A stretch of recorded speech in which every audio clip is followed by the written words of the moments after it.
vão entre a mente e a alma. Algumas de suas vítimas acreditam que têm poderes sobre-humanos.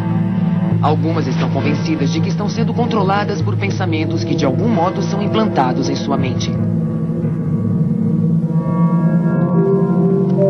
Os distúrbios de percepção são comuns. Alguns incluem elaboradas alucinações visuais.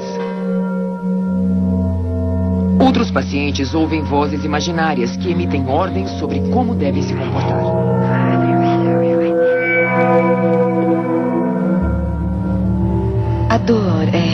A dor é extraordinária. A dor não há palavras para descrever. Cat Penny nasceu em Riverside, no sul da Califórnia. Quando criança, as vozes sombrias da esquizofrenia começaram a testar seu desejo de viver. Na verdade, tive meus primeiros pensamentos suicidas aos 8 anos de idade. E eu tive vários surtos assim, enquanto crescia. Eu dava graças a Deus que eles iam embora e não duravam muito tempo, mas aos 17 anos, isso mudou. Não sabia o que fazer, nem o que podia fazer. Atormentada por episódios psicóticos na adolescência, Cat desenvolveu uma fixação por comida e dietas. Eu comecei a ficar obcecada por isso. Obcecada por comida, porque era uma coisa que eu podia controlar. Tudo o mais na minha vida, eu sentia que não podia controlar. Ela ficava curvada como uma velha, arrastava os pés. Foi a pior fase da minha vida. Era muito irreal e intolerável ouvir vozes o tempo todo. E as vozes diziam para eu me matar e matar a minha mãe, matar a minha irmãzinha. E para uma boa garotinha católica, isso não é legal.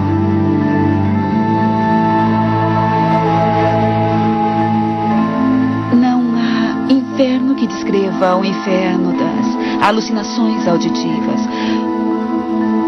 Porque você sente que está escapando do próprio controle e há uma parte de você que sabe o que está acontecendo e outra parte de você que percebe que ninguém pode tirar você disso, nem você mesma.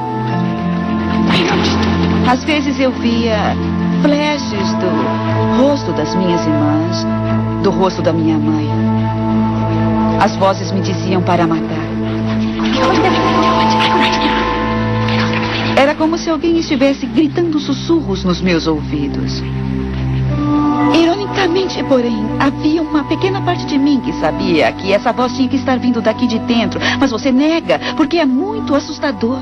Admitir que a voz vem da sua cabeça é irreal. Você não pode admitir porque é um absurdo, é uma loucura. Os exames por imagem podem localizar a área onde a esquizofrenia se situa no cérebro. As áreas envolvidas são as mesmas que nos diferenciam dos macacos, as regiões da razão e da linguagem no córtex. Outra parte afetada é o sistema límbico, a parte primitiva do cérebro associada à emoção. Pode ser que desequilíbrios químicos ou problemas de comunicação entre esses centros façam com que as vítimas desse mal confundam seus próprios pensamentos com vozes exteriores. Você tem um pensamento. E também tem a experiência da minha voz. Em algum momento, você fica confuso? Essa era a voz do Bill ou era o meu pensamento? Existe uma divisão clara. Uma muralha totalmente íntegra. Eu sei que isso é o meu pensamento e eu sei que essa é a voz do Bill. Nenhuma sobreposição. Imagine, contudo, se houvesse uma enorme sobreposição. Não daria para dizer se era o meu pensamento ou a fala da outra pessoa. Se os dois fossem completamente intercambiáveis. Você teria muitos problemas para acompanhar o que estava acontecendo. Bill Wirshing é especialista no tratamento de esquizofrenia no Hospital de Veteranos do Oeste de Los Angeles. A equipe de Wirshing analisa uma variedade de sintomas. Um deles é a inabilidade do esquizofrênico avaliar o humor de outras pessoas. Imagine se não puder dizer a diferença entre alguém sendo incrivelmente sedutor com você numa situação aleatória num bar qualquer e alguém sendo incrivelmente hostil com você numa das situações aleatórias no trânsito que todos temos aqui em Los Angeles. Que essas duas experiências interpessoais fossem absolutamente indistinguíveis. Bom, para começar, você tentaria evitar toda a experiência que pudesse. Quando eu não souber, vou presumir que é perigoso, vou presumir que é hostil, vou presumir que de fato essas pessoas estão na minha cola. É razoável, é racional e é apropriado dado aos déficits associados à doença. Eles não conseguem saber qual é o estado mental de outra pessoa. Pensamentos delirantes e ideias paranoicas são dois sintomas clássicos comuns aos esquizofrênicos. Na Universidade da Califórnia, em Los Angeles, o Dr. Joseph Ventura, colega de Wershing, entrevista pacientes esquizofrênicos para sua pesquisa. Andy Partlow era um paisagista que tinha um negócio muito bem sucedido em Los Angeles.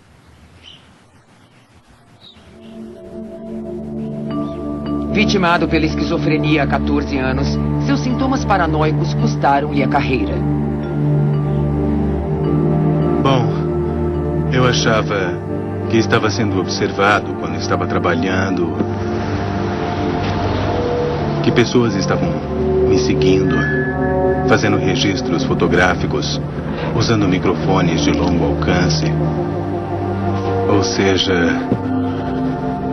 bisbilhotando todos os aspectos da minha vida. E então, editando esse material para usar contra mim. Diferentemente de Andy Partlow, Gene Foster tem lutado contra a esquizofrenia durante toda a sua vida adulta. A doença não foi detectada, nem diagnosticada, nem nada até 1980, quando eu tinha 19 anos. E é como o medo de pessoas, as sensações incontroláveis dentro de você. Gene ainda experimenta poderosos delírios esquizofrênicos, alguns com temas religiosos. Eu estava passando por uma igreja e vi um homem com uma auréola na cabeça e ele disse que sentia pena de mim. E então ele disse: eu quero ajudá-lo a conhecer Deus. Ele me abençoou na minha testa para afugentar os demônios. Me deu um pedaço de pão que ele partiu e um pequeno cálice de vinho. E disse: abençoado seja meu filho. E então ele se virou e então desapareceu. Isso tudo durou, eu acho, uns 5 minutos. Ele apenas desapareceu. É bastante possível, bastante normal para uma pessoa devota acreditar estar ouvindo a voz de Deus falando com ela, para oferecer orientação. Na esquizofrenia, o que costuma acontecer é que a pessoa sente a influência de Deus ou ouve a voz de Deus falando com ela várias vezes no decorrer de um dia, por dias, a fim, semanas, meses e até anos. Embora os graus de melhora possam variar muito, pacientes como Gene e Andy tiveram uma redução de sintomas através do uso de medicamentos potentes. Quase todos os medicamentos antipsicóticos trabalham em nível microscópico, nas sinapses, os contatos que unem as células cerebrais. Aqui, elas regulam a atividade de uma substância química natural chamada dopamina, uma substância ligada aos sintomas da esquizofrenia. Embora salvem vidas, esses medicamentos são o maior desafio dos psiquiatras.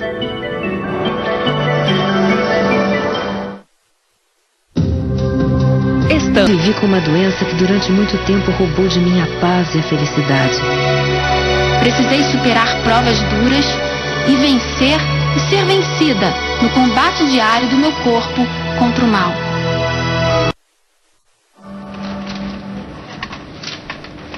Os medicamentos antipsicóticos envolvem um elemento de risco.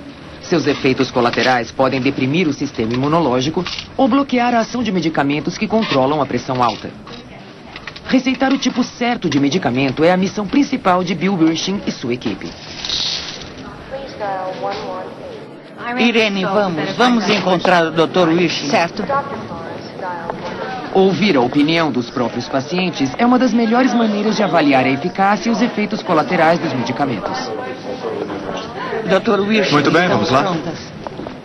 Quanto antes um medicamento adequado para determinado paciente for encontrado, mais rapidamente o paciente volta a ter um comportamento normal. Oi, Bill. Ai, que bom, o Frank já chegou. Bom dia, Frank. Há várias semanas, o Wirsching vem buscando um medicamento para David que não provoque efeitos colaterais, tais como a fala arrastada. Você acha que foi melhor? A sua concentração estava melhor com o aripiprazole do que com o Risperdal? O aripiprazole, para mim, foi muito melhor do que qualquer outra coisa que eu já tomei antes. O que acha? Mas você nunca conseguiria aguentar essa reunião sob efeito do aripiprazole. Quando nós mudamos a medicação, você realmente ficou furioso comigo por ter suspendido o aripiprazole? Eu não diria furioso, eu diria que protestei veementemente. Eu concordo que foi um protesto veemente, sem dúvida, mas durou muito tempo. Então você acha que ele não está certo? Pode me dizer um efeito colateral do Risperdal que você não goste? Fala arrastada. Embora a medicação de David tenha melhorado sua concentração, ele continua a ter pensamentos paranoicos. E foi assim. Era uma secretária de 18 anos, mas que já me conhecia antes de eu entrar naquele prédio, é óbvio. E como você percebeu? A expressão facial dela. Eu sei que usaram procedimentos psiquiátricos para me subjugar. Pelo rádio. E brutalidade Ela física. fez isso. Ela e os amigos dela. Mas ela era apenas uma garotinha na época, não era? Exatamente. Então uma criança de 5 ou 7 anos fez isso, agrediu você fisicamente através do rádio? Foi isso? Um radinho de bolso. Ela e mais 16 comandados pelo Dr. William Kinlan, que estava em Bakersfield supervisionando tudo. Meus esforços são tentativas de chegar o mais perto possível, seja lá onde for. Se for um espaço de delírio, então eu quero entrar nesse espaço do delírio. E se for um espaço alucinatório, eu quero estar lá. Eu quero poder descobrir que mundo é esse da perspectiva deles. Os pacientes não sofrem apenas com os sintomas da esquizofrenia. Também experimentam a depressão e a dor de saber que podem nunca levar uma vida normal. Eu não acho que vou ser um dos únicos sortudos capazes de voltar à força de trabalho. Talvez não nessa área. Sem tratamento, os esquizofrênicos enfrentam um risco de suicídio maior que a população em geral. 10% das vítimas de esquizofrenia vão se matar na primeira década da doença. Um risco 10 a 20 vezes maior que pacientes não esquizofrênicos. Dentro de cada neurônio, substâncias químicas percorrem velozmente as passagens chamadas axônios, a caminho da sinapse. Nesse nível microscópico, modelos de computador permitem que os pesquisadores imaginem como a esquizofrenia impacta o cérebro. Mas novos e potentes exames de diagnóstico por imagem tornam possível ver as anomalias cerebrais numa escala bem maior.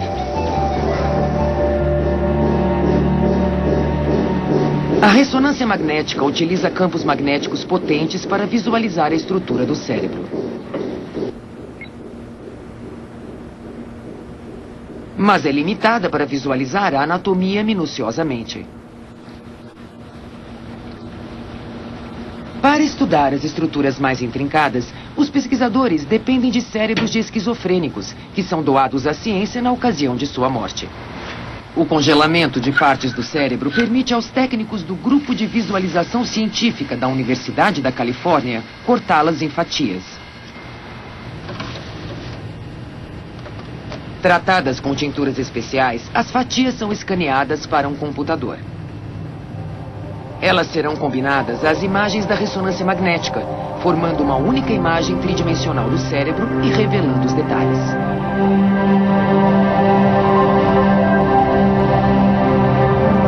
As extraordinárias imagens do universo contido em nossa cabeça são processadas por um supercomputador.